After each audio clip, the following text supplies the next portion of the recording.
If he decides he's not going to be an economic expert anymore, he might have a future in our business, or in the press office. So Dilip is back. He's going to give some brief comments at the top, take a few questions, then we'll do some briefing after then, and I'll just say at the top for anyone who needs to leave for TV, feel free to go. It's all fine. I will turn it over to Dilip now.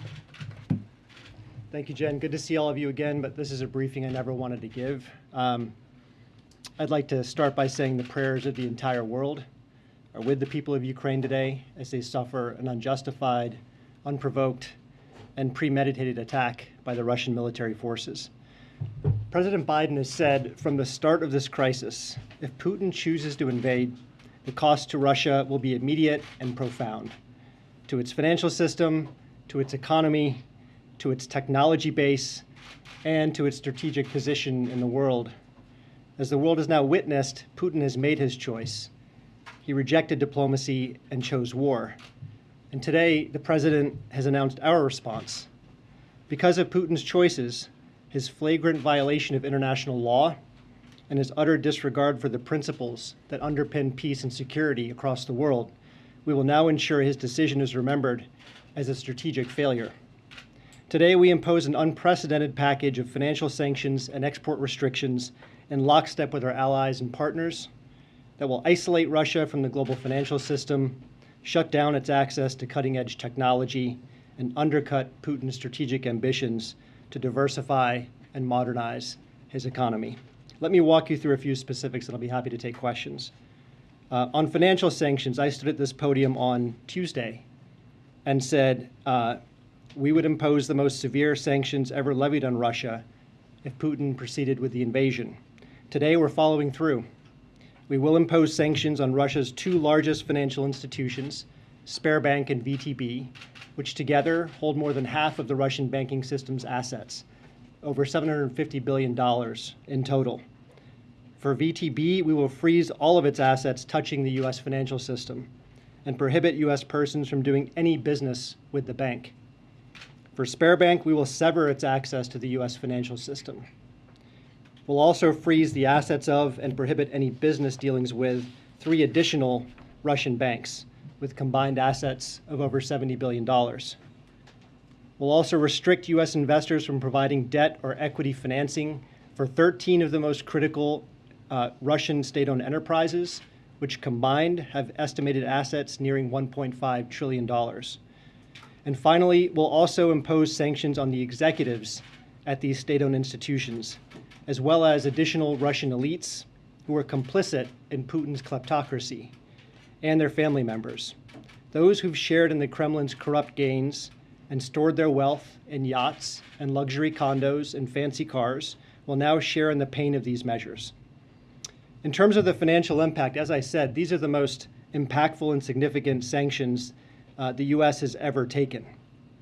But financial sanctions are just one part of our response. We're also unveiling today an expansive and unprecedented set of export restrictions developed in historically close coordination with the European Union, Australia, Japan, Canada, New Zealand, the United Kingdom, and Taiwan.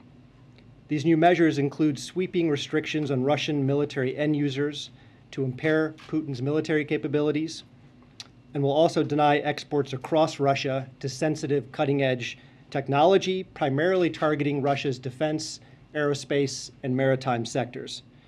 In total, the United States and our partners will effectively be cutting off more than half of all high-tech imports going into Russia. This includes curbing Russia's access to advanced semiconductors and other foundational technologies that Russia needs to diversify and modernize its economy. Working in tandem, these financial sanctions and the export controls will undercut Putin's aspirations to project power on the world stage. And those impacts intensified dramatically just today. The Russian stock market plunged over 30% at one point before being halted by local regulators. Russia's currency, the ruble, weakened to its weakest value on record against the dollar before the central bank intervened. And the price the market is charging the Russian government to borrow is now above 15%.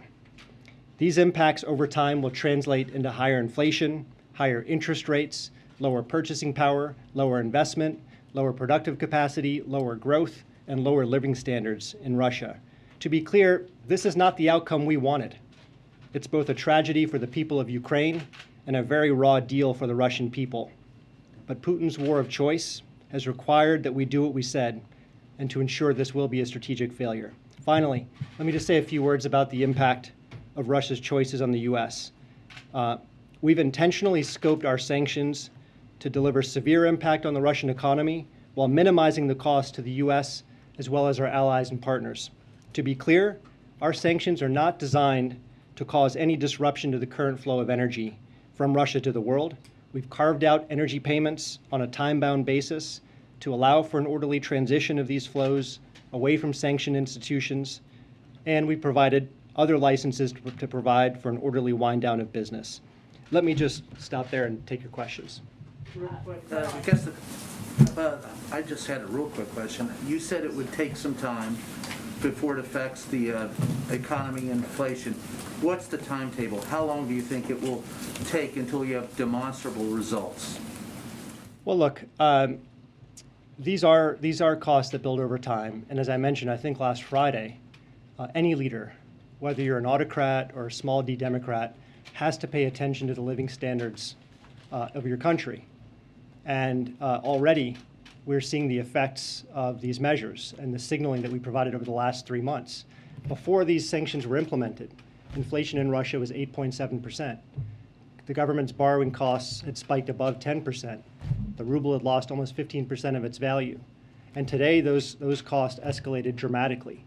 Now, it's going to be up to President Putin to decide, ultimately, how much cost he's willing to bear. But what we control is to make sure this will be a strategic failure, not just because of the sanctions, but also because of the export controls, because of Europe's accelerated diversification away from Russia in terms of its energy supply, due to our fortification of NATO's eastern flank, and due to the renewed energy and unity and determination by the West to stand up for our values and advance our principles. But to confirm, you're in it for the long haul, right? You're until you see the results that you want. We understand that these costs will accumulate over time.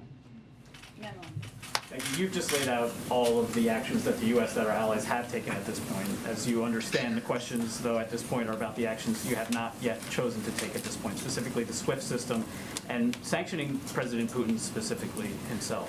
What are the triggers at this point? Are there actions that President Putin might still take you're expecting that would trigger those sanctions? Or what are the potential complications, especially about sanctioning Putin personally? So I understand a lot of questions about SWIFT and about sanctioning President Putin and lots of other measures that could be mentioned.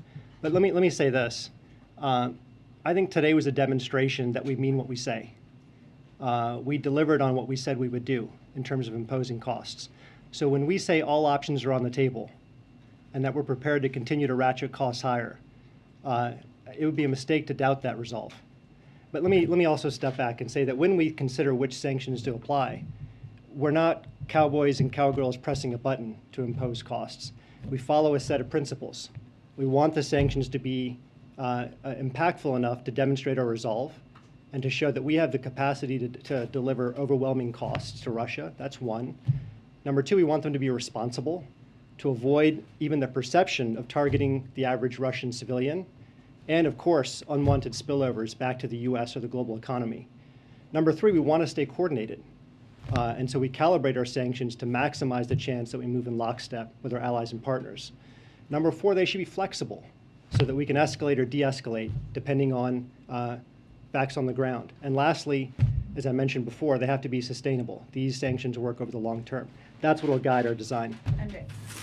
In light of the sanctions that were announced against individuals and entities in Belarus, can you tell us whether there are sanctions against any other countries that are being seriously considered at the moment? And what is the line that a nation would need to cross in this conflict for them to be on the receiving end of sanctions from the U.S.? Well, the Belarus measures were about delivering cost to a country that aided and abetted what we saw yesterday and overnight. But I have nothing else for you in terms of other countries being targeted.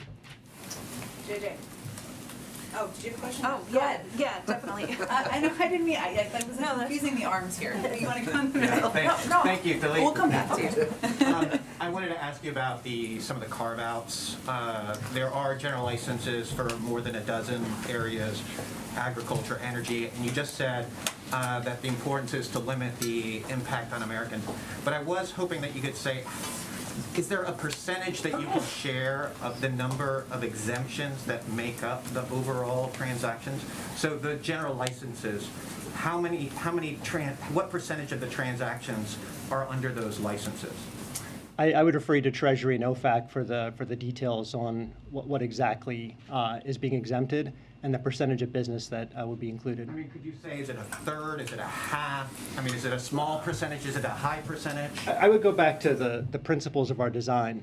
The measures themselves and the exemptions are balanced so that we can deliver overwhelming costs while not having unintended consequences. And so that's the principle. But as to the specifics, I'd refer you to Treasury. Wouldn't the oil be a large percentage? I mean, considering how important it is to Russia's bottom line? Well, look, where we have an asymmetric advantage is in foreign capital and cutting-edge technology. So that's where we're delivering the most concentrated impact. When it comes to energy, this is the one area where Russia has systemic importance in the global economy. We know it's the second largest natural gas producer in the world. It's also the second largest crude oil producer in the world. That's not to say that we have a dependence on Russia. Russia depends on those revenues just as much as the world needs its energy. But we're not going to do anything which causes an unintended disruption to the flow of energy as the global economic recovery is still underway. Thanks. Two quick questions, Philippe. One, if Putin takes Kyiv, does that trigger additional sanctions, specifically that scenario? Not going to speculate on particular hypotheticals. And you mentioned the timeline. You've been asked about the timeline. The president said in one of the answers to his questions today, he said, let's have a conversation in a month to see if these sanctions are working. But my question is, what happens in the meantime? Russia is taking over parts of Ukraine, major parts of Ukraine, as we speak. So the world just sits back and watches that happen until these sanctions take effect. Look, we can't dictate Putin's actions. What we can do is what's within our control, and to make sure this is going to be a strategic failure for Russia. And so over the course of the next month, what you can expect is that we'll see an intensifying negative feedback loop in Russian markets. And I've described the elements of that. You'll see record capital outflows. You'll see a weaker currency. You'll see higher inflation. You'll see lower purchasing power. You'll see lower investment. And that negative feedback loop, the velocity of it, is going to be determined by Putin's own actions. And so that's what you should expect on the financial sanctions front.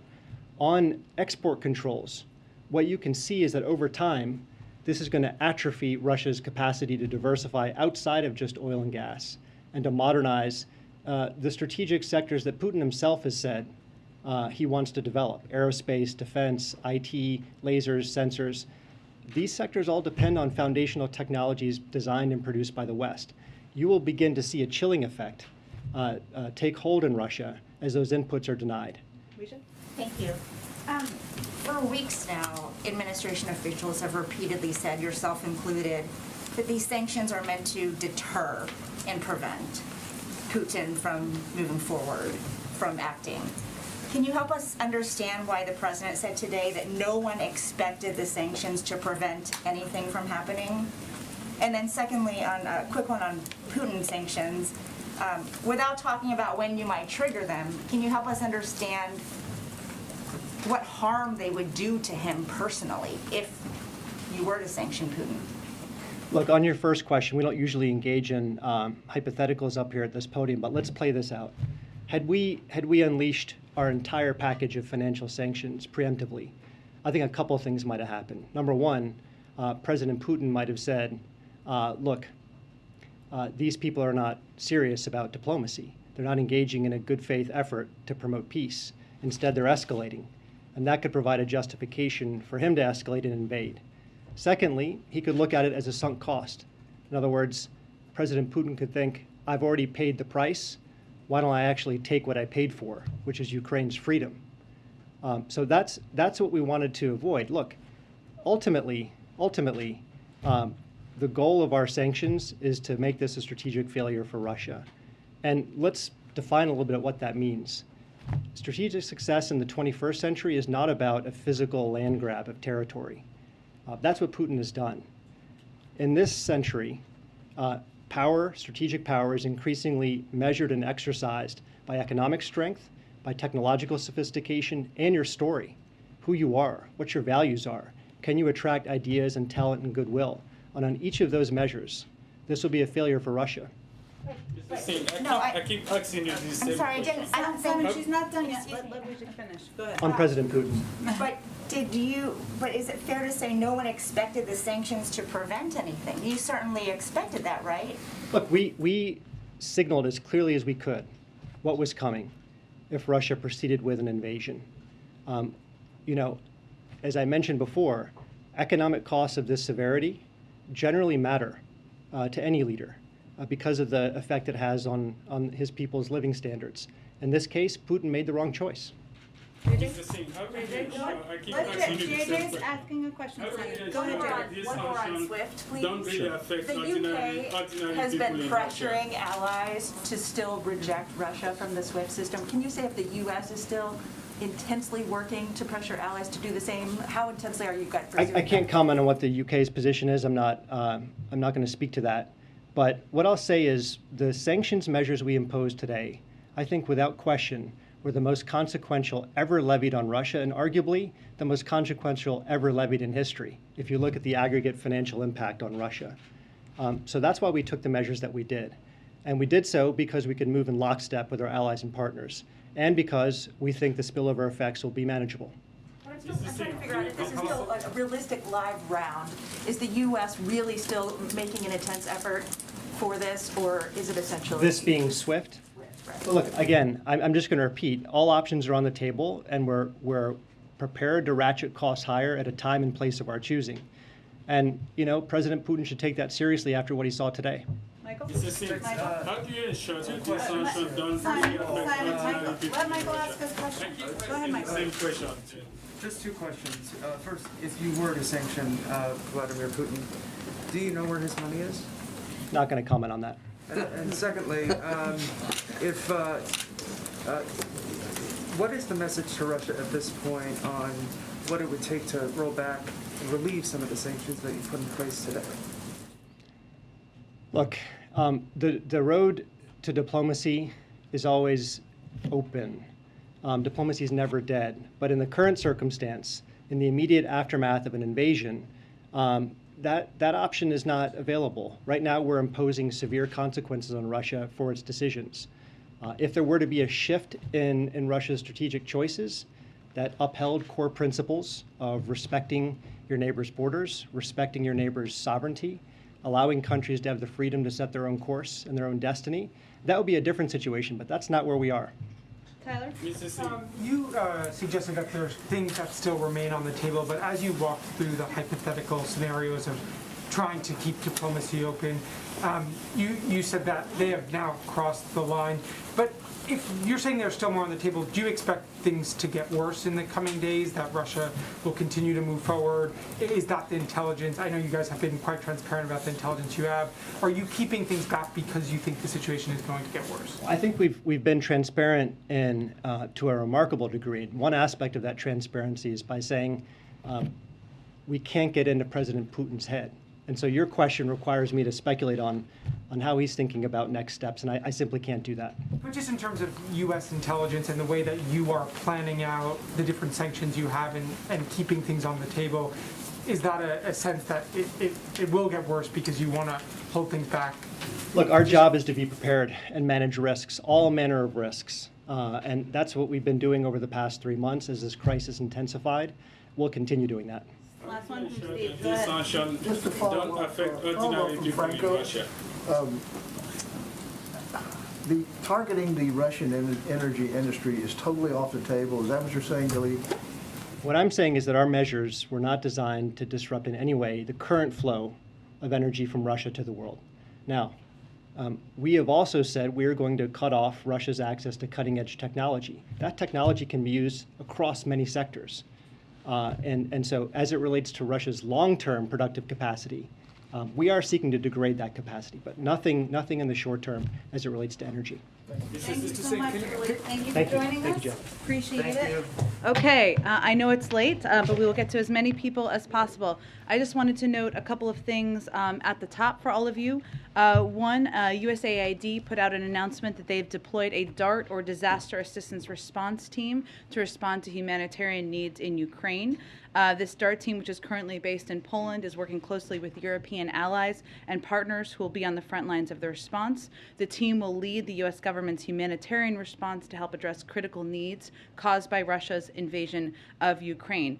The DART comprises 17 disaster experts from USAID who are assessing the situation, identifying priority needs to scale up assistance inside Ukraine, and working with partners to provide rapidly needed assistance to communities affected by the conflict. I know a number of you have also asked me, and we've tried to provide as much detail as possible about how the president has spent his time over the last period since last evening. I think we put out a few details, but just to reiterate for all of you, he closely monitored the events on the ground from both the Oval Office and then back in the residence over the course of last evening. We put out a few details last night, including the fact that he spoke repeatedly with his national security advisor, Jake Sullivan. He also spoke with his U.S. UN ambassador, Linda Thomas-Greenfield, before she gave that powerful speech at the UN last night. He received a briefing from Secretary Austin, Chairman Milley, Secretary Blinken, and his national security advisor around 11 p.m. approximately last evening as well. And as you know, he also spoke with President Zelensky. He continued to monitor closely into the wee hours last night. This morning, as you all know, he met for just about an hour with his national security team, which included both a full table in the room and full members from the cabinet, from the national security team on the screen. During that meeting, as is standard, he received an update from, of course, Defense, Intel, his diplomatic team about the status on the ground, and he has, of course, remained closely engaged with them through the course of the day. As you know, he also had a G7 meeting that lasted a couple of hours this morning, and he also spent an hour this afternoon on the phone with the leaders in Congress, Democratic and Republican leaders in Congress, briefing them on the situation on a secure call, briefing them on the situation on the ground, answering questions they had as well. So that has been his day to date, and he is continuing, of course, to focus on other priorities as president. But why don't we go to you, Zeke? Thanks, Jen. Just picking up on that, has the president made any additional foreign leader calls today? Has he spoken to President Zelensky since their call last evening? There's not been another call to President Zelensky. I expect, as you have seen over the past several days, he will continue to have calls with leaders. We will keep you abreast as those happen. And with the U.S. government saying that it believes that the Russian objective right now is to decapitate the Ukrainian government, does the U.S. believe that President Zelensky at this moment is safe? We're not going to get into security questions, but we are in touch with President Zelensky, and we are working to provide him a range of support. And President Zelensky, in addition to calling for the West to cut Russia off from SWIFT, also proposed or called for, demanded, I think was the word he used in a tweet, that the U.S. And its allies impose a no-fly zone over Ukraine. I know the president has said that he won't put U.S. boots on the ground in Ukraine to fight Russia. Is Ukrainian airspace in play? Is that something that is subject of any discussions? We've certainly seen his tweet or his request via tweet, but I don't have an update on that request. That's not off the table. The no-fly zone's not off the table. Again, I don't have any update on this point in time or status of the discussions. Go ahead. Thanks. Just a follow-up on troops fast and a few cyber questions. Sure. Do you expect NATO to call up a major response force, and how many U.S. troops could be called to help in that effort? That's really up to NATO. As you know, we have a number of troops, thousands of troops that are on call, but that is a decision to made by the NATO alliance. The president said, if Putin pursues cyber attacks against our companies, our critical infrastructure, we are prepared to respond. So just clarifying, does that first mean that there has not been any evidence of any cyber attack from Russia against any American companies at this point? Not that we have identified or attributed at this point in time. And can you explain? Aside from past ones that you're fully tracking. Yeah, I guess in the last 24 hours. I understand. And can you explain more of the White House's thinking on kind of this debate in Washington about whether a cyber attack against a NATO ally would trigger an Article 5 response, a response from the alliance? Well, that again is up to the NATO alliance to determine, but obviously a cyber attack does constitute an attack, so that would certainly be a point of discussion among the NATO members. Okay, one more really fast. On the USAID disaster Yeah. response you just mentioned, a 17-person team, is that enough? I mean, we're talking about, we've heard you guys talk about the potential of hundreds of thousands of You're refugees. absolutely right, and I think that's an important point. But what we're trying to do here is provide any incremental update on the status of what our work is. And I'll just note, and you may be fully aware of this, but in terms of humanitarian assistance, we have been the biggest provider of humanitarian assistance to Ukraine. We've provided over $52 million in humanitarian assistance to Ukraine in the past year. Over the past few weeks, we've committed additional funding and supplies to humanitarian organizations. There's been a specific need and therefore a focus on support services, food, clean water, hygiene, shelter, trauma, primary health care, and we are prepared to certainly provide a significant amount more. So this is just one step, obviously less than 24 hours after the events of last night, and we will continue to plus up from here. Go ahead. Jen, there are a number of protests within Russia itself. Are you monitoring this? What's your message to them? Well, there certainly are, and I know with everything going on, this may not have caught everybody's attention, but let me just note that, today we're seeing Russian people in the streets, open letters from leading Russian journalists and cultural figures denouncing President Putin's war of choice, and reports of Russian mothers concerned about the reckless deployment of their sons to this fratricidal war. I think it's important to remember back in 2014 when they didn't even acknowledge that they were sending Russian soldiers. They didn't even acknowledge when there were body bags coming back from Ukraine into Russia. And there is an outcry in the streets by Russian people, by more Russian people than I think many would expect. So despite Putin's crackdown at home, dissenting views remain. And I think that's important to note. To publicly protest against President Putin and his war is a deeply courageous act. Their actions show the world that despite the Kremlin's propaganda, there are Russian people who profoundly disagree with what he is doing in Ukraine. And one more. Speaker Pelosi's talking about sending $600 million in lethal aid to Ukraine. Is this something you support? We are in conversations with Congress, and I mentioned the president spoke with leaders just earlier this afternoon. I don't have an exact number, but those are ongoing conversations about what needs the Ukrainians have on the ground in a variety of categories: security, humanitarian, other economic assistance. Go ahead. Does the U.S. have any analysis to indicate that there is dissent or division within Putin's government, or is it your understanding that Putin's government is united in this war? It's an interesting question, and Jamie, without getting into intelligence, which obviously we look at, I mentioned obviously Russians protesting in the streets. That's not exactly what you asked about, but if you watched the meeting the President Putin had with members of his national security team the other day, it was quite striking, the back and forth he had with his intel chief in that meeting.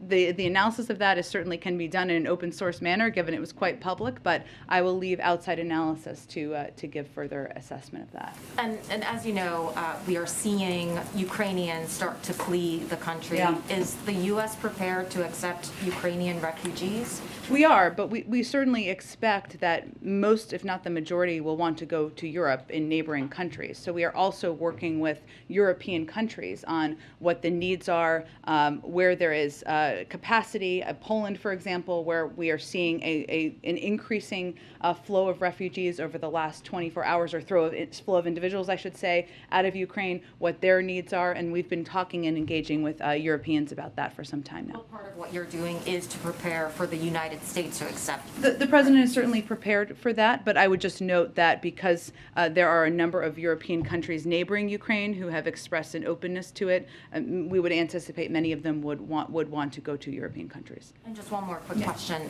The president, of course, has repeatedly said that American troops will not enter Ukraine. Yeah. Is there any scenario that has been discussed where that decision might be reconsidered? The president has no intention of sending U.S. troops to fight in Ukraine. That has not changed. Go ahead. This was asked of the president earlier, but I don't think we got a full answer. Yesterday, Vladimir Putin said that he warned if others got involved of such consequences that you have never encountered in your history. Does the U.S. understand that as a threat of using nuclear weapons? Well, we can't obviously get into the mind of President Putin as much as he said that, nor do we know all the specific details about his strategic posture, but we don't see any increased threat in that regard at this point in time. Go ahead. Just to follow up on some of the cyber questions. Sure. I know that you and others have talked about how the government is on alert for the potential of a cyber attack. But can you share, like, are there any specific steps that are being taken that you can share that the U.S. is doing to protect the infrastructure, power grid, U.S. banks? Well, I would say, one, there's been efforts that have been ongoing for some time, since the beginning of the administration, to harden the private sector, or work with the private sector in partnership to harden their cybersecurity protections. We've actually seen a great deal of progress made in the financial sector. It's one of the stronger sectors in terms of protections from a cyber front that we see out there. So it's been ongoing for several months. Obviously, when there are moments like this where we continue to watch and look for what the potential is, we continue to engage closely with a range of industries about what they need to do, about the potential threats, and that's something that happens obviously privately and through a range of agencies. I can see if there's anything more specific that we can read out to all of you. Just real quick, one follow-up. President Biden said that the U.S. is prepared if an attack comes there. He said prepared to respond. Would that response be a cyber attack? A cyber attack, yes. Would that be an equivalent cyber attack against Russia? Well, I would say that the president reserves the option to respond in any manner of his choosing, overt or covert, seen or unseen, as we like to say in more available English. But I'm not going to get into specifics of what that looks like. He has a range of options. Go ahead. Thanks. On oil prices and the SPR, does the administration have an oil price in mind that would trigger another release from the SPR? I think not that we're going to get into detail or from here, JJ. I understand certainly the question. What you heard the president talk about today, and I can just reiterate a little bit, is that what has been ongoing, both from the president, who's been very engaged in this, having conversations with leaders in the Middle East and other parts of the world, as well as many members of his national security team, taking whatever steps we can to mitigate the impact on the global oil markets. And obviously that means increasing supply. Obviously a coordinated release from the Strategic Petroleum Reserve would be part of that. But in terms of what that looks like or the specifics, I'm just not in a position to get into more details at this point. Thanks. If the worst happens and Russia either reduces the flow of natural gas or cuts off energy altogether to Europe, does the administration have a good idea for how long households in Europe could last under that kind of circumstance? I don't have an assessment of that from here. I can certainly check with our economic team. One thing I will say that one of the steps we've been taking, obviously natural gas shortages and supply is an enormous regional issue, one that would hugely impact Europe more than here, of course. One of the steps we've been focused on and been taking is engaging with partners who may have excess LNG supply, like countries in Europe, Japan, for example, where we're planning to give them some, and now they're going to divert it to Europe. So we've been working to help mitigate any impact of a further invasion and a shortage in Europe. Go ahead. Some of the activity that we've seen today in Ukraine, some of the clashes have been in and around Chernobyl. Does the United States have an assessment of the risk of a radioactive release? So I do have one actual update on that as well. There's also been, there was also a report out, so let me speak to this first just so I don't forget, about hostages around there as well. So let me speak to that first.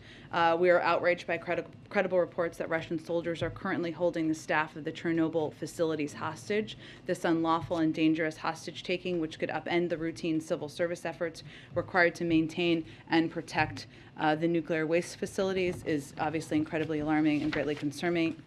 We condemn it and we request their release. In terms of a further assessment, I don't have anything more on that from here. You gave a readout of how the president spent the past 24 hours or so. First, I wanted to ask about his call with President Zelensky. Did he indicate if he was still in Kyiv? Did he identify his location at this point? We are aware of where he is located, and we are in touch with him. I would say on that call, what they discussed is President Zelensky's request for the president to condemn the actions of President Putin and the Russians and to engage with other global leaders about it, and that's exactly what he's done. We've seen a number of statements today from former presidents, President Obama, President Bush, and also saw former President Trump on television talking about this. Has the president, you mentioned during the Afghanistan drawdown, he had been in contact with his predecessors. Has he been in touch with any of his predecessors during this? He has not been today.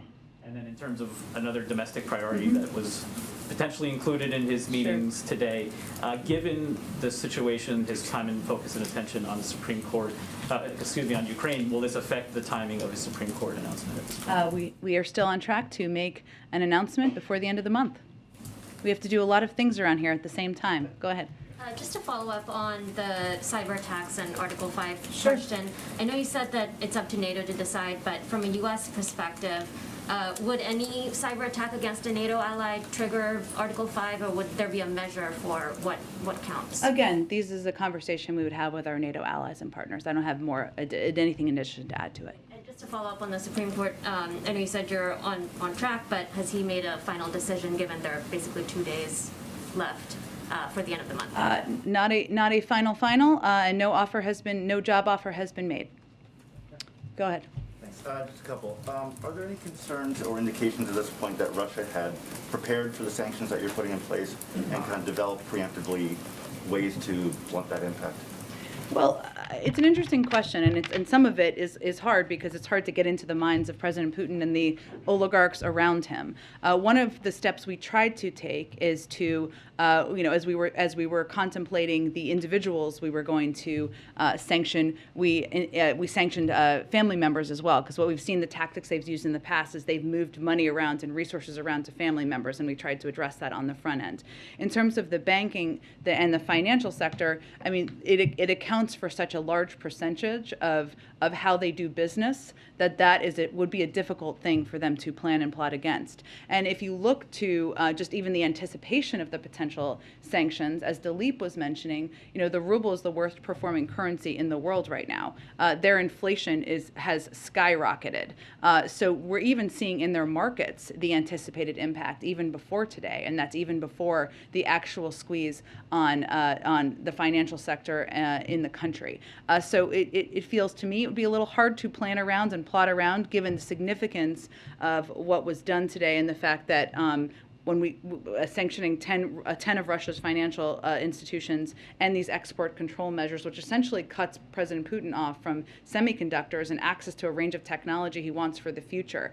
Those are difficult things to plan ahead for. I guess secondly, does the administration have any assessment for how China is reacting to this at this point? Whether they are willing to provide support to Russia, how much, and has there been any kind of contact there to kind of attempt to move them off of any support?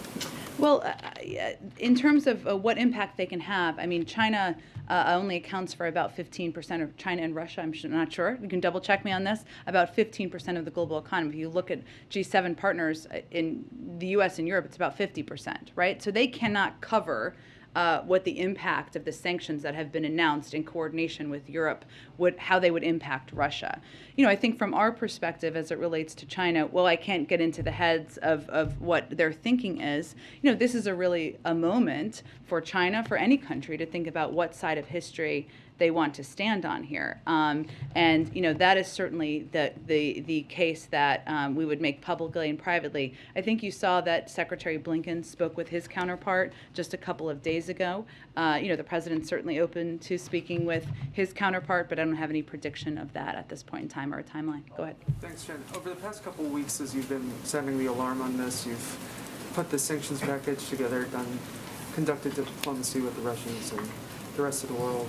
How did the Ukrainian government use that time, since they've been initially warned that this was a likelihood? Did they use that time wisely to prepare? Tell me more about what you mean exactly. Well, you're seeing reports from the streets in Russia, in Ukraine, of people being surprised. You had, obviously, local and national leadership in Ukraine telling people to stay calm, to go to work, even the day before the invasion began. So were they properly prepared, and was there more that they could have done in the lead-up? Look, I think it's not particularly constructive for us to give an assessment of that. What I can tell you is that our focus has been on providing up-to-date, what has turned out to be quite accurate and transparent information about what the President Putin was preparing to do, which was invade Ukraine. And we have been very clear with American citizens who are there. We have been clear with our European partners 4 months now, including Ukrainian leadership. So that has been what our focus has been. And we will remain a strong supporter and partner of President Zelensky in Ukraine moving forward. Go ahead. Following up on the sanction question. Yeah. We have heard for weeks that these sanctions were, at least in part, a part of a strategy that was based on deterrence as well as prevention. Today, with the president's comment that no one expected the sanctions to prevent anything from happening, moving forward, do you expect this slate of sanctions to prevent any further advancement or aggression from Russia? Well, I would say that later in the back and forth or the press avail, he also said when asked if sanctions cannot stop President Putin, what penalty can? And he said, I didn't say sanctions couldn't stop him, which leads me to believe that's not exactly what he meant. He also went on to say the threat of sanctions and imposing the sanctions and seeing the effect of sanctions are two different things.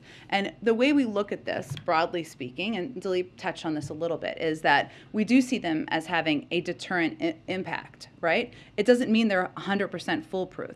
But if there's a 95% chance of Russia invading without the threat of sanctions, and there's I'm making up these percentages just to make a point, but and a 65% chance that they will with them, you're obviously going to go with the threat of sanctions because you want to reduce the threat of an invasion. So there is a deterrent, and we've seen the deterrent impact work at times, right? I'd also note that we are very clear-eyed about the fact that President Putin, not just a few days ago, he gave the speech a few days ago where he questioned the legitimacy of Ukraine as a sovereign country. He's also talked about how the breakup of the Soviet Union was the worst thing that's happened, that's a paraphrase, in recent, in decades of history. So we are clear-eyed about his ambition, but what the other part of it that we are quite focused on is the consequences. And the way we see it is, as we've touched on a little bit, inflation skyrocketing, the ruble is the worst performing currency in the world. It was his decision to go to war. It's our choice to make him pay a price. Same with the global community. And we believe these consequences are also going to have an impact. Just at the risk of repeating a question as well, the president did also say, let's check in a month, and there has been some questions about time here. It seems like this is a strategy to use these sanctions to put pressure on Russia to eventually discourage them to pull out, or to force them to pull out this advance. So what is the timetable here, you think, for when the Russian government will start actually feeling the impact of these sanctions and possibly pull out? Well, in many senses, they're already feeling the impact. Look at where the ruble is. Look at where inflation is. Look at where the markets are in Russia. In terms of how Putin will feel the impact, we just sanctioned a range of oligarchs around him. We sanctioned 10 financial institutions. These are all significant, enormous steps that are going to have an impact on him. But in terms of the moment by moment, I can't give you an assessment of that. Just off topic, there's been a lot of questions about refugees in the region. For Ukrainians that are in the country, is the U.S., especially after yesterday, considering TPS or any sort of protection? Sure. As you know, that's a decision that would be made through an interagency process led by the Department of Homeland Security, and I don't have any prediction of that. I don't have any kind of prediction of that at this point in time. Obviously, these events are just unfolding as we speak. That process hasn't started, that conversation? I'm not going to give you any specifics on an internal process, but I would just say, again, it's an interagency process, and right now we're, of course, in the middle of an invasion and a war in Ukraine. Go ahead. Thanks, Jen. Earlier you had said you have to do a lot of things at the same time. One of those things, of course, is the State of the Union next week. Can you tell us how the president this week has been preparing for that, how much time he spent on this speech, and how he's juggling that with this very busy schedule that you laid out earlier tonight? Yeah, absolutely. So in addition to obviously being very closely engaged and leading the effort on the U.S. response to the Russian military invasion of Ukraine, the president has been working with speechwriters, working with members of his policy team to finalize details of his State of the Union, starting to do some read-throughs, not too many yet. I expect those will increase in the days ahead. I expect we won't have too much of a preview for you, maybe tomorrow, but maybe more likely this weekend. He's also been engaging with his COVID team, talking about where we are in the state of the pandemic, what's next in the pandemic. He's been working closely with his economic team on and receiving updates on the supply chain, the implementation of the infrastructure bill. So even as we have all been understandably focused on the conflict in Ukraine, the president has been very hard at work on a range of issues that are vital to the American people. You touched on my follow-up. ABC is reporting that the White House is revamping the COVID strategy now that hospitalizations are on the decline. Should we expect the president to roll that out in the speech next Tuesday? I don't have any preview for you on timeline or format, but the president has been working and engaged with his COVID team for some time now, and we're making strong progress on moving toward a time when COVID is no longer a crisis. The COVID team has been spending a lot of time and energy, including with the president, working with experts inside and outside government, local public health officials and governors, and this work is broader than one piece of guidance. How we look at it is we're preparing to stay ahead of the virus, protecting our most vulnerable, keeping our country open, and that is going to look at everything from the CDC is obviously reviewing mask guidance, but also how we're going to ensure that vaccines, boosters, tests, treatments, and other important components of our medicine cabinet are available to the American people. Go ahead. Thanks, Jen. I had a couple of questions. Sure, and then I'll go to you next. Go ahead. Thanks. I had a couple of questions. First, a follow-up about some of the humanitarian needs you've been talking about. Sure. You've talked about how much money and supplies are going to be going, but how are you going to ensure that those supplies get to the Ukraine? Yeah. Is there going to be some sort of airdrop? And would the president consider putting U.S. boots on the ground for humanitarian needs to make sure they get to the people that need them? Well, we do have, fortunately or unfortunately, a fair amount of experience on providing humanitarian assistance in conflict zones, and we typically work, and USAID specifically has a great deal of experience with that, working with trusted third-party entities, obviously the government, which remains in power. So there's a range of ways that we would provide assistance. In terms of other mechanisms, I don't have anything to predict for you at this point in time. And then another question for you, and this has been happening while you've been up at the podium. Okay. So I'm not trying to ambush you, but I Sure. wanted to give you a chance to respond. Senator Ted Cruz is speaking at CPAC, and you came up. He called you "quote unquote" Peppermint Patty and has encouraged people to boo you. So I wanted to. Don't tell him I like Peppermint Patty. So I'm not going to take it too offensively. Senator Cruz, I like Peppermint Patty. I'm a little tougher than that, but there you go. Go ahead.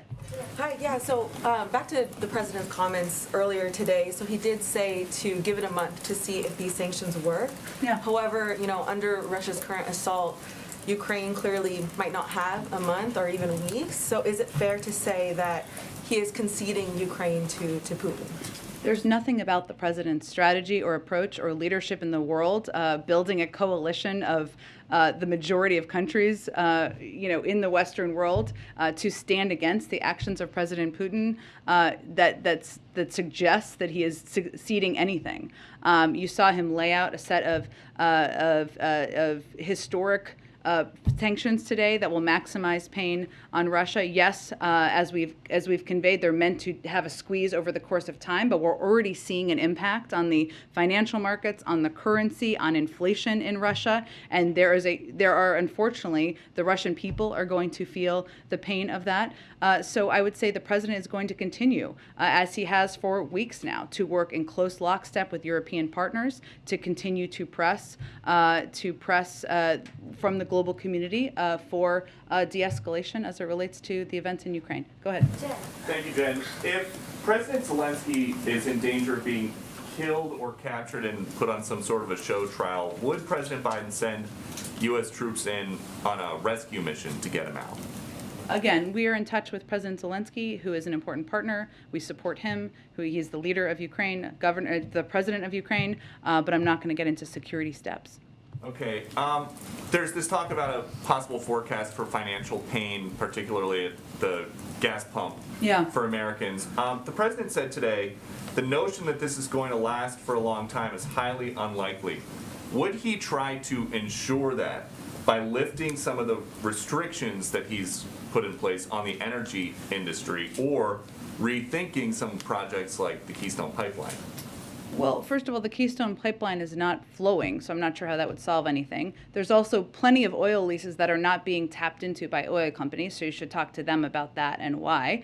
But what the president's talking about is we certainly understand, and he said this today, right? May have been in response to your question, I don't remember. But if there's an invasion of another country by a big country, there's going to be impacts on the markets, right? And we certainly anticipated that, and we anticipate that as it relates to the global oil market as well. So that's why the president for weeks now has been engaging with a range of big global suppliers, some in the Middle East, others, to see what we can do to ensure there's supply out there in the market to reduce the impact on the American people. And the U.S. is one of the Russian oil industry's best customers, hundreds of thousands of barrels per day. Would the president ever consider ordering U.S. companies to stop importing Russian oil? I don't have any prediction of that at this point, Peter. We announced some significant sanctions today. Our objective is to ensure there is the greatest economic pain on Russia, and not on the Russian people, but on President Putin, and to minimize the impact on the American people, including companies here in the United States. All right, thanks everyone. See you tomorrow.